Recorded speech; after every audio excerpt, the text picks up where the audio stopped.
안녕하세요. 저는 부산에서 살고 있고 올해 39살이 된 남자입니다. 남들에겐 평생 한 번 있을까 말까 한 일들을 최근 몇 년 사이에 다 겪다 보니 제 스스로는 많이 성장했다고 생각했습니다. 하지만 또다시 처제로 인해 저는 너무 큰 고민이 생겨버리고 말았고, 저는 도대체 어떻게 이 막장 같은 상황을 벗어나야 할지 다양한 분들의 의견을 묻고 싶습니다. 우선 저는 7년 전에 결혼을 해서 제 아내와 풍족하지는 않지만 그래도 다툼 없이 행복한 삶을 잘 지내고 있었습니다. 제 아내는 어디 하나 나무랄 게 없는 너무나도 착한 심성의 여자였었죠. 처음 만나게 된 건 제가 처음으로 봉사활동을 나가서 보게 되었습니다. 그때는 제 인생에 대한 회의감이 들었었고 자존감이 너무 낮아져서 많은 사람들을 만나서 저를 고치고 싶었습니다. 그리고 어려운 환경에 있는 사람들을 돕고 하다 보면 제 인생이 더 나아지지 않을까 하는 마음으로 용기를 내서 봉사활동을 나가게 되었습니다. 그렇게 봉사활동 장소에 도착을 했고 저는 사랑에 빠져버렸습니다. 그게 바로 제 아내였죠. 아내는 맑고 고운 미소로 어린아이들을 돌보고 있었고 햇빛에 비친 미소는 정말 눈이 부실 정도로 아름다웠습니다. 저는 그렇게 첫눈에 푹 빠져버리고 말았죠. 지금 생각해도 눈물이 날 정도로 너무 아련했었던 기억이네요. 하지만 그녀에게 쉽게 다가갈 수가 없었습니다. 저는 가진 것도 별로 없었고 외모도 남들보다 별로 뛰어나지 않은 그저 평범한 사람이거든요. 그리고 그 당시에는 되는 일이 하나도 없어서 자존감이 바닥을 치고 있을 때였죠. 저는 생전 처음 봉사활동을 오다 보니 너무 뻘쭘한 나머지 어색하게 가만히 있었습니다. 그러자 갑자기 제게 다가온 그녀는 또다시 미소를 지으며 인사를 건넸죠. 처음 오시냐고 물었고 그렇지 않아도 일손이 부족했는데 잘 부탁드린다면서 악수를 건네더군요. 손을 마주 잡는 순간 저는 제 인생을 이 여자와 평생 하고 싶다라고 생각을 했습니다. 하지만 생각만 그럴 뿐 저는 용기가 없었습니다. 그저 조용히 말도 없이 묵묵히 일만 했고 남자답지 못하게 숫기도 없었죠. 그렇게 봉사활동을 시작한 지도 3개월이 지나갔을 무렵 그녀가 제게 묻더라고요. 이렇게 꾸준히 나오시는 분이 드문데 정말 성실하신 것 같다더군요. 그러더니 언제 한번 식사라도 대접해야 하는데 라고 말을 하더라고요. 그 말을 듣자 저도 모르게 오늘 식사하면 되지 않을까요? 라고 말이 나와버렸습니다. 말을 내뱉어버린 순간 아차 싶었고 쥐구멍이라도 숨고 싶은 심정이 들었죠. 그런데 너무 의외로 그녀는 웃으면서 안 될 거 없죠라며 제게 미소를 지어주더군요. 그날 저와 그녀는 처음으로 단둘이 식사를 하게 되었고 예전보다 훨씬 가까운 사이가 되어가고 있었습니다. 제법 말도 하면서 장난도 치고 할 무렵 저는 어느 정도 성격이 예전보다 밝아진 게 느껴졌죠. 그래서 다시 일자리를 알아봐야 하겠다 싶었고 운이 좋게도 금방 취직이 되었습니다. 앞으로 회사 일을 하면 봉사활동을 나오기가 어려워진 상황이었고 저는 그녀에게 용기를 내서 고백을 하게 되었습니다. 이곳에서 처음 만나게 되는 순간부터 좋아하게 되었다며 이곳에 있는 동안 너무 행복했었고 앞으로도 행복하고 싶다고 말했죠. 그러자 제 진심이 통했는지 한참을 고민하다가 제 고백을 받아주었고 저와 그녀는 연애를 시작하게 되었습니다. 생각보다 연애 기간은 그리 길지 않았습니다. 저는 애초부터 이 여자와 평생을 함께하고 싶었기 때문도 있었죠. 만난 지 1년이 되는 날 저는 평생을 함께 지내자고 프러포즈를 했고 처음 제 고백을 받아주었을 때처럼 그녀는 제 프러포즈를 받아주었습니다. 너무 행복했고 고마웠습니다. 저는 어릴 때 아버지를 떠나 보내게 되어서 홀어머니 밑에서 자랐습니다. 그래서 집안이 남들보다도 훨씬 좋지 않은 형편이었고 저 또한 그저 그런 평범한 회사에 다니고 있었기에 사실 많이 망설였습니다. 하지만 제 이기적인 마음이 앞서서 결혼을 하자고 했는데 제 형편을 잘 아는 그녀였지만 제 프러포즈를 흔쾌히 받아주었죠. 어떻게 이렇게 착한 여자가 세상에 또 있을까 싶었고 너무 놓치고 싶지 않았습니다. 그날 이후로 저희는 결혼 준비를 하는 과정에서 아내의 친정을 찾아 뵙게 됐습니다. 장인어른과 장모님은 아내처럼 너무나도 착하시고 훌륭한 분이셨습니다. 장인어른은 사업을 하고 계셨고 제 이야기를 들었다고 하시더라고요. 어릴 때부터 아버지를 잃어서 그동안 아들로서 참 고생이 많았겠다며 당장 살 곳이나 이런 건 걱정 말고 행복하게 살아만 달라고 말씀하시는데 너무 감사해서 눈물이 날 뻔했습니다. 그런데 유독 집안의 돌연변이는 늘 있다고 하듯 아내의 친정에도 그런 사람이 존재하더군요. 제 아내는 저보다 5살이 어렸고 아내의 동생은 저보다 10살이 어렸습니다. 그 당시 20대 초반이었는데 아내와는 다른 분위기에 엄청난 미인상이더라고요. 알고 보니 어릴 때부터 외모가 출중해서 연예인 스카웃도 많이 받아봤고 미인 대회까지 나가서 입상을 할 정도로 훌륭한 미모였죠. 하지만 예쁜 미모와 달리 성격은 정말 좋지가 않았습니다. 제가 있는데도 들리라고 말하는 건지 장모님에게 말하더군요. 왜 저렇게 나이도 많고 능력도 없는 사람이랑 결혼하지? 집안도 좋은 것도 아니고 도대체 이해가 안 되네 라며 하는데 장모님은 조용히 하라고 하는 모습까지 다 보였었죠. 그 착한 아내도 동생과는 별로 친하지가 않다고 하더군요. 나이차가 많이 나서 그런 건지 동생은 자신의 얘기를 잘 듣지 않는다고요. 예쁜 미모 때문에 항상 남자들이 주변에 붙어 다녔고 학창 시절에는 늘 싸움을 제일 잘하는 남자들만 만나고 다녔다고 하더군요. 그래서 아내는 셀 수 없이 많은 설득해봤지만 절대로 달라지지가 않아서 더 이상은 설득이 안 된다라는 걸 느낀 뒤로는 가깝게 지내지 않는다고 했습니다. 그러면서 처제가 어떤 소리를 해도 저보고 이해해달라고 미안하다고 말하더군요. 아무쪼록 그런가 보다 했었고 저와 아내는 꿈에 그리던 결혼식을 하게 되었습니다. 지금 생각해도 제 인생의 가장 행복한 때를 꼽으라면 바로 그날이었죠. 그렇게 저희는 행복한 날들을 보내고 있었고 저와 아내를 닮은 이세를 낳아서 기르자고 얘기를 하던 때였습니다. 하지만 하늘이 무너질 만큼 충격적인 소식이 전해지고 말았죠.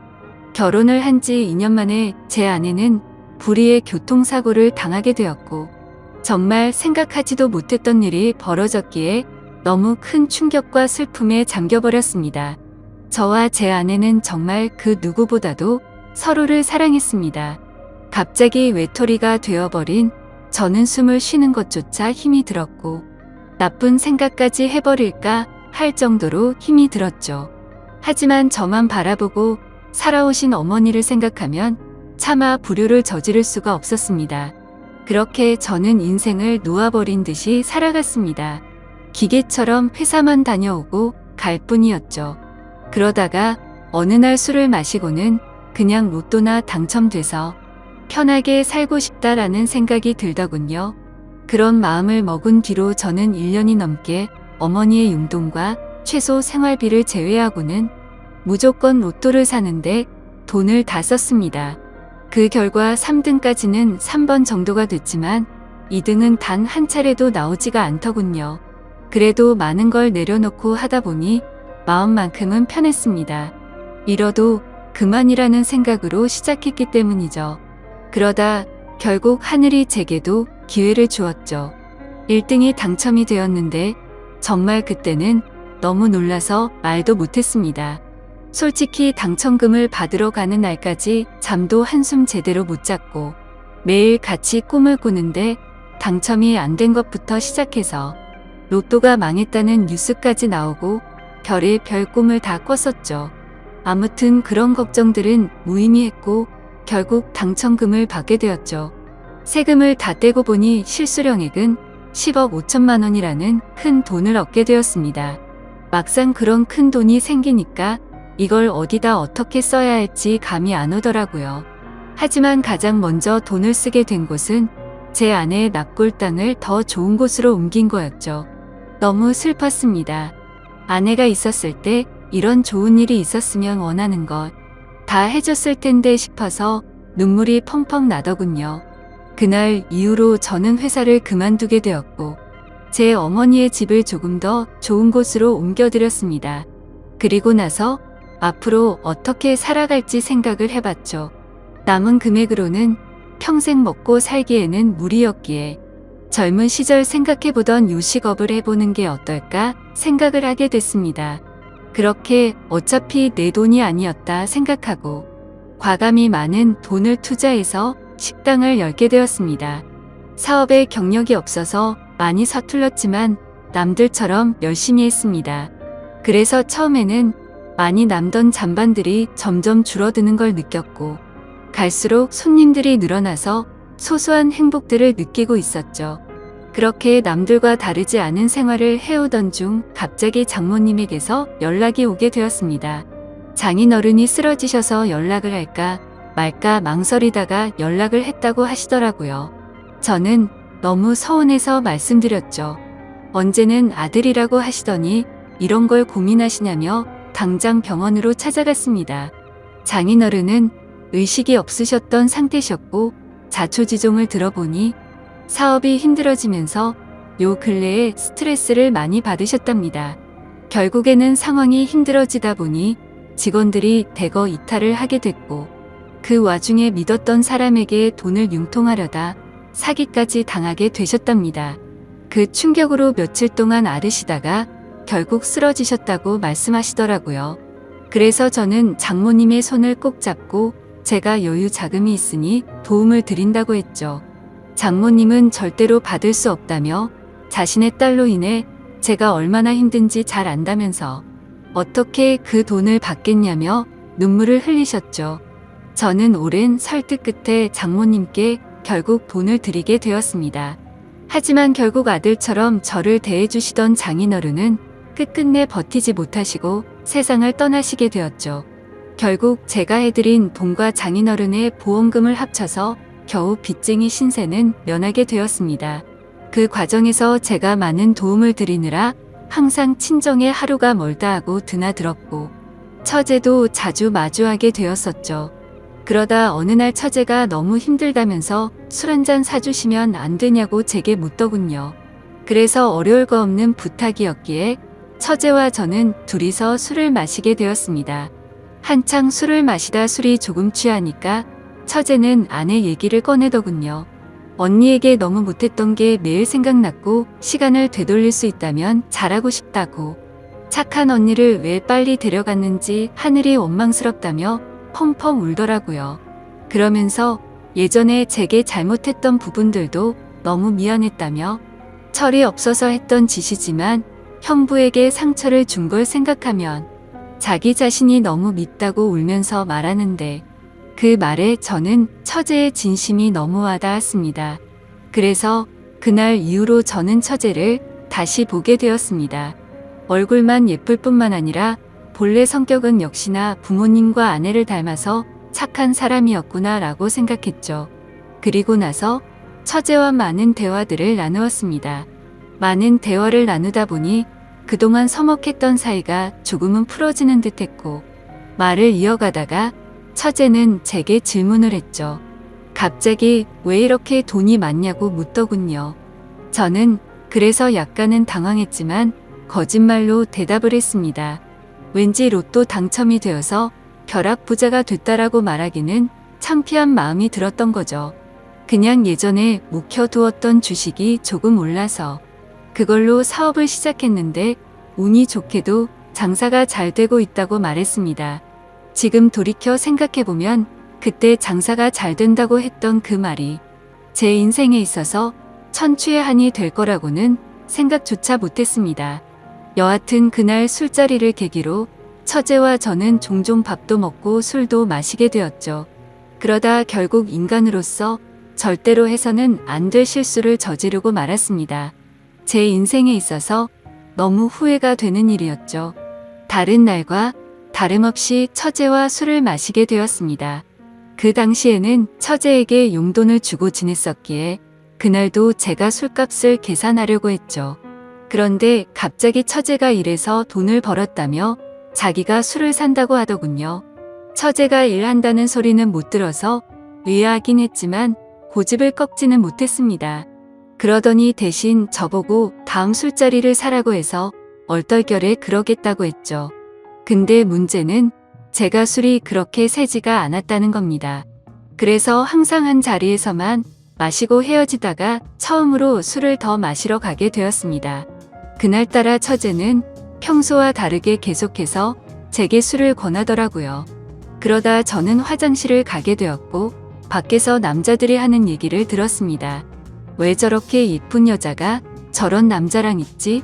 남자가 돈이 많나 보지? 뭐 이런 식의 대화였습니다. 저를 깎아내리는 소리였지만 내심 능력 있는 사람으로 보는구나 싶어서 기분이 크게 나쁘지는 않았습니다. 자리로 돌아가서 보니 처제는 누가 봐도 예쁘구나 싶었습니다. 물론 당연히 처제가 예쁘다는 건 잘 알고 있었죠. 미인 대회에서 입상할 만큼 예뻤던 외모였고 항상 관리를 잘해왔던 터라 군살도 없었으니깐요. 근데 평소와 달리 처제도 많이 취했던 건지 계속 저에게 스킨십을 하고 기대려고 하더라고요. 맨 정신이었으면 뭐하는 짓이냐고 했을 테지만 저도 술이 많이 취해서 미쳐버린 건지 처제의 모습이 여자처럼 보이기 시작했습니다.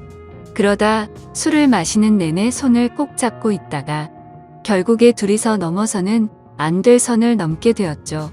그날 이후로 처제와 저는 사귀자라는 얘기만 하지 않았을 뿐 연인과 다름없이 만나게 되었습니다.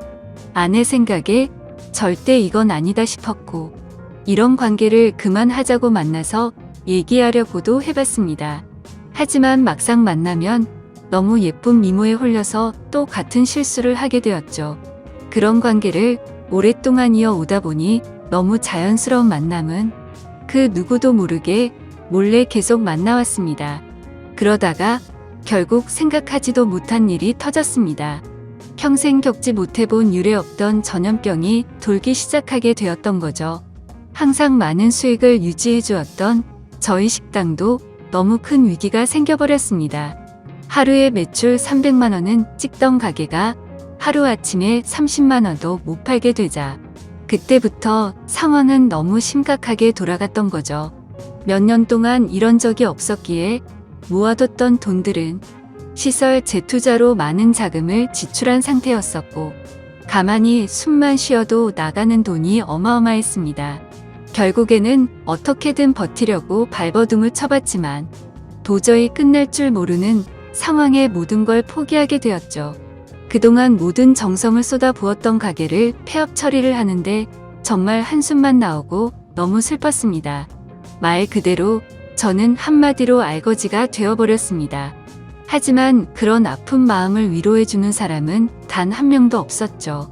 연인이라고 생각했던 처제는 제가 폐업 처리를 하자 급격하게 변해버렸습니다. 사실 그 이전에 힘들 때부터도 많이 달라진 걸 느끼긴 했었습니다. 한 달에 한 번 볼까 말까 할 정도로 약속을 계속 미루더라고요. 그러면서 급하게 돈이 필요하다며 저를 못살게 굴었죠. 지금 상황 힘든 거 잘 알지 않냐고 해도 짜증을 내면서 결국에는 항상 받아갈 정도였습니다. 폐업 신고를 하고 난 뒤 저는 앞으로 다시 열심히 하면 잘 될 거라고 처제의 손을 잡았습니다. 처제는 일단 자신에게 있는 돈 전부를 맡겨두라고 하더군요. 사업하는 사람을 못 믿겠다면서 어떻게든 우리가 만나려면 돈이 있어야 하지 않겠냐고 하더라고요. 그나마 가지고 있는 거라고는 집에 잡혀있는 전세자금 5천만 원이 다였죠. 그래서 저는 월세로 옮겨가기 위해 그 돈을 받게 되었고 곧장 처제에게 다 보내게 됐습니다. 그런데 입금했다라고 문자를 한 이후로 단 한 통의 답장도 전화도 없더라고요. 그렇게 몇 주가 흘렀고 저는 배신감에 치를 떨면서 도저히 이렇게는 못 넘어간다 싶어서 처제가 살고 있는 오피스텔 앞에서 한참을 기다렸습니다.